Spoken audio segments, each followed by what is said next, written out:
أيضا آراءكم وأفكاركم ويعني اقتراحاتكم هي الجانب المهم في هذا الموضوع. أنا سأترك الميكروفون للزميلة الدكتورة هيلة الجيمي، وهي غنية التعريف، زميلة إعلامية وأستاذة في العلوم السياسية أيضا، ويعني ما هي غريبة عليكم. هي راح تدير هذا الحوار، هي راح تتولى. لا تلوموني أي شيء عندكم، يعني موقف هناك مثلي مثلكم يعني.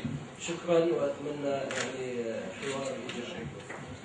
دكتور شاي جوز، تفضل يا أحمد.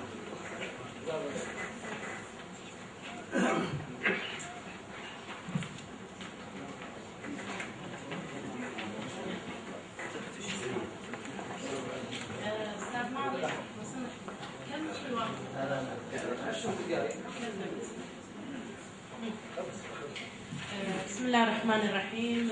في البداية أود أن أرحب بالجميع في هذا الصالون الإعلامي الذي انطلق منذ فترة، وهو يعد أحد يعني المحطات الإعلامية الكويتية التي نفتخر فيها. حقيقة نحن في هذه المنطقة، سواء المنطقة العربية أو الخليج أو الكويت، نحتاج لأن يكون لدينا حوار ممتد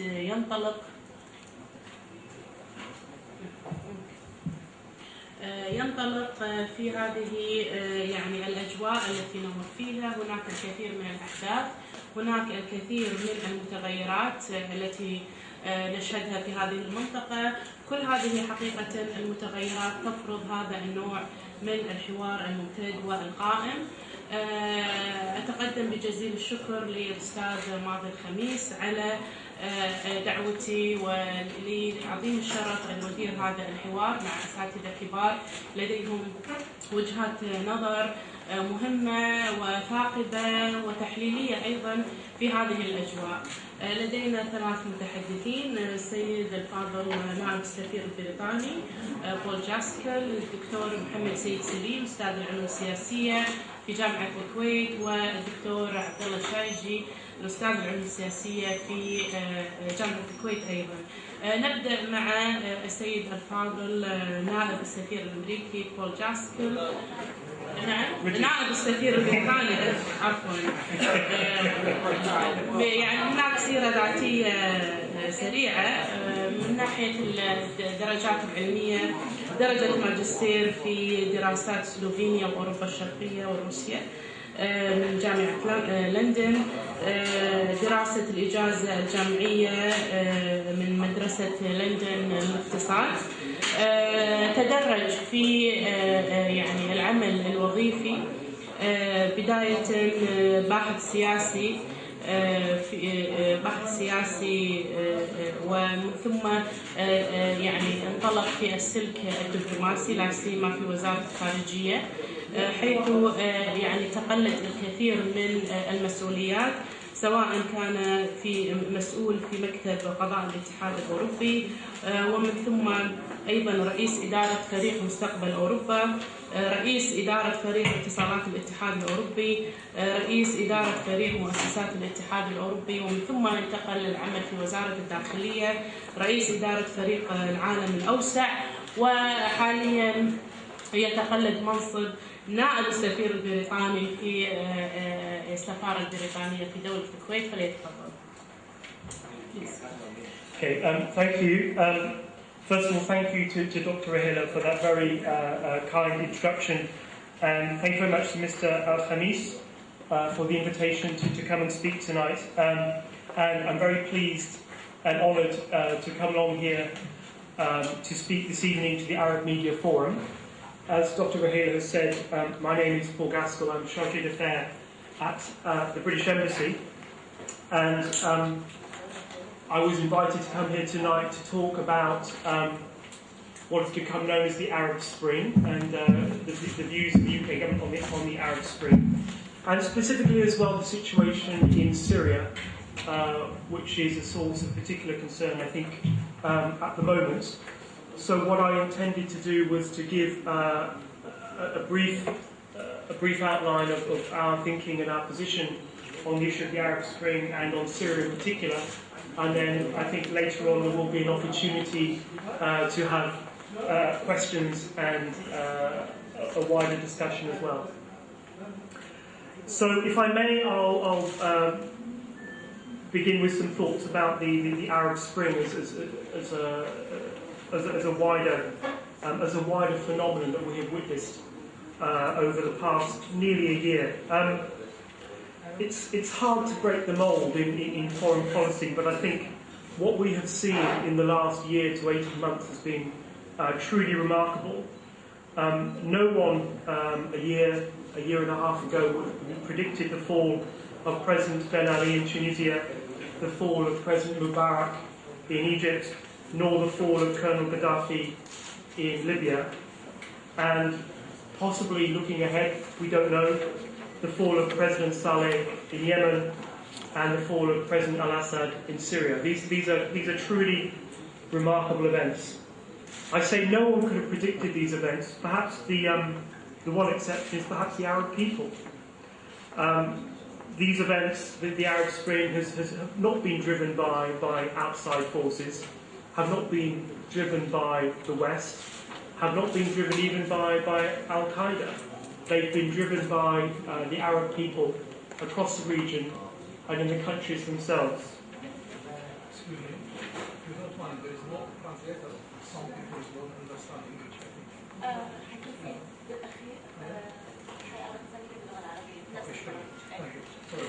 Okay. I'm very sorry. One hole in my CV, I'm afraid, is that I am not an Arabic speaker, so I do give my sincere apologies. But my colleague, Mr. Shepherd from the embassy, is an Arabic speaker and will give a summary of my comments in Arabic shortly. I hope that is acceptable, and I apologise for that. But we shouldn't be surprised. Throughout history, people have risen up against oppressive rulers, and I think perhaps the most recent example that we could possibly draw a comparison would be the events of 1989, the fall of the Berlin Wall and the fall of communism. But in some respects, perhaps the impact of what we call the Arab Spring could be even greater than that. For the United Kingdom, we have embraced the Arab Spring. Our Prime Minister David Cameron was the first Prime Minister to visit Cairo following the fall of President Mubarak. And you may have seen a few days ago, alongside President Sarkozy of France, was the first world leader to visit free Tripoli and free Benghazi. The UK, with France, has led international action on Syria and is also at the forefront of international calls for action in Syria. The UK is not taking this strong position because we have fallen out with the existing regimes or because we have any particular desire to interfere in the countries involved. We do so because we have heard and we support the legitimate aspirations of the Arab peoples to choose how they are governed. These are common principles that we support across the globe. And when the Arab people speak, the United Kingdom, with our partners and allies across the world, has listened. We don't know what will happen in the next year or so. The countries affected by the Arab Spring will doubtless face many obstacles and setbacks during a difficult political transition. You don't have to go very far from Kuwait to Iraq, for example, to see the difficulties and the real challenges that countries can face transitioning from an autocratic regime to a democratic regime. Obviously, the situations we see in the Arab world are very different from Iraq, but that is an example of just how difficult these transitions can be. But the UK will remain a friend to the Arab peoples in the countries concerned, and will continue to offer help and assistance as far as we can, long into the future. I think it's important to emphasise as well that there is not just one Arab Spring. I would actually say you have separate, almost mini, little Arab Springs in each of the countries concerned. The situation and the demands and the aspirations of the people are very different in Tunisia, in Egypt, in Yemen, Bahrain, Libya and Syria, there is no one Arab Spring. Each situation is different. We've seen only in the last couple of days renewed unrest in Yemen, which is obviously a very troubling development and one of great concern. Similarly, while the events in these countries, the mini Arab Springs, as I characterise them, are different, the international response must also be different. There is no one-size-fits-all international response. We saw in Egypt that the people of Egypt rose up and decided how they should be governed without any outside intervention. The situation in Libya was very different, where United Nations-backed international intervention was required. Some may criticise the international community for this alleged inconsistency. Why does the international community react in one way in one country, one way in another? There was very swift United Nations action, for example, the UN Security Council on Libya. In Syria, it's been slower. It's been much slower to build the international consensus. And I'll come on to Syria shortly. I think this difference reflects, as I say, the differing realities on the ground and the differing levels of consensus within the international community. But I think what we should be clear on is that even if the international community cannot act in every case, that does not mean that the international community should not act where it can. And it's particularly important as well, when we're talking about the international community, that the countries of the region, the Arab world, are part of that consensus as well. And certainly, we're speaking here in Kuwait, we've been very gratified to see that Kuwait, for example, has taken a very positive and forward-thinking role in Libya and in Syria as well. If I may, I'm just going to say a few comments on Syria in particular, which is a source of particular concern at present. Over the past 6 months of protest, the United Nations report over 2,600 people have been killed. The United Nations also say that what may amount to crimes against humanity have been committed. For the UK, we condemn the bloody repression of these protests in the strongest possible terms. We're horrified at reports of human rights abuses, and we admire the incredible courage of protesters in cities such as Homs, Daraa, and other cities across Syria. We are, with our partners, our international partners, demanding that the violence must stop, prisoners must be released, and that the Syrian authorities must allow international access by the likes of the United Nations and the International Committee of the Red Cross. But to date, the appeals of the United Kingdom and the international community have been ignored. The Syrian authorities have ignored appeals by the United Nations Security Council, by the United Nations Human Rights Council, by the European Union, by the GCC, by the Arab League, and the Organisation of the Islamic Conference for a cessation of violence. As I mentioned earlier, we very much welcome Kuwait's support for international diplomatic action to stop the killing. We welcome, for example, Kuwait's very positive role on the UN Human Rights Council, which has considered the situation in Syria, which has condemned gross human rights violations in Syria, and has called for the establishment of an independent UN Commission of Inquiry. And we very much hope that the Syrian authorities will allow that Commission of Inquiry to do its work in Syria as soon as possible. The UK, alongside our American and European friends, believes that President al-Assad has lost his legitimacy, and we have now called on him to go and clear the way for a new Syrian government that is representative of the people to be formed. In the European Union, the UK has been at the head of efforts to agree targeted European Union sanctions aimed at the Syrian regime's leaders, for example, asset freezes and travel bans. And we've also, the European Union has also banned all oil imports from Syria. that Europe was a destination of 90% of Syrian oil imports up to that point. The European Union is also reviewing its financial assistance to Syria. But we need to increase this international pressure, and here I will finish my comments. We need to do more in the United Nations. As I referred to, the UN Security Council agreed a strong presidential statement in early August condemning the actions of the Syrian government and the violence. We are now working, the UK, with our friends and partners across the world on a new robust UN Security Council resolution,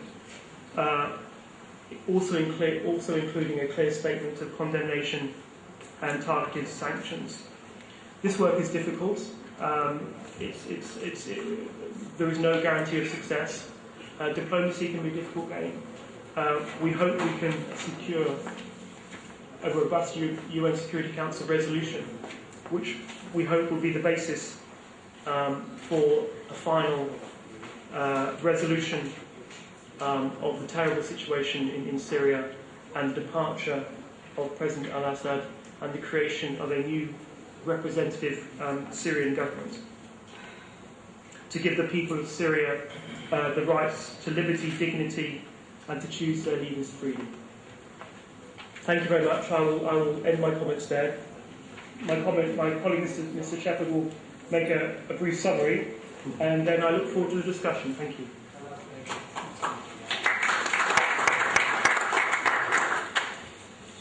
شكرا. السلام عليكم. أنا توم شيفرد، سكرتير الثاني في قسم السياسي في السفارة البريطانية.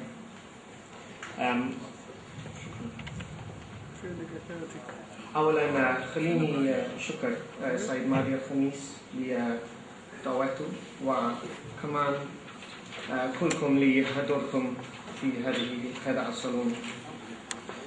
كما قال بول، كل شيء تغير في العالم العربي منذ بداية الثورة التونسي، ولا أحد يعرف ما سيحدث في المستقبل، ولكن بالتأكيد كل شيء بدأت